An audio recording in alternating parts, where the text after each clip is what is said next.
નમસ્તે દોસ્તો, તો આજે આપણે બનાવીશું ગુંદાનો લોટવાળો સંભારો. તેના માટે સૌપ્રથમ આપણે ગુંદાને દસ્તાની મદદથી તોડી તેની અંદરના બીજ કાઢી લઈશું. અને ગુંદા ખૂબ જ ચીકણા હોવાથી અહીંયા મેં મીઠાનો ઉપયોગ કર્યો છે, જેથી ગુંદાની ચિકાશ ઓછી થઈ જશે.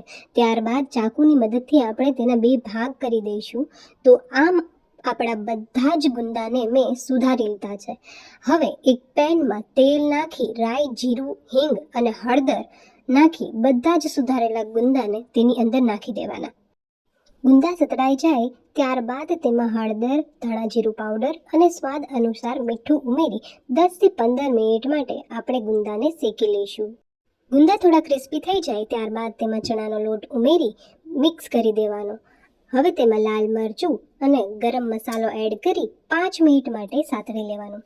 અને છેલ્લે નહિવત પાણીનો છંટકાવ કરી મિક્સ કરી દેશો તો એકદમ હેલ્ધી ગુંદાનો સંભારો રેડી થઈ જશે. તમે મને જરૂરથી જણાવશો કે તમને કેવું લાગ્યું.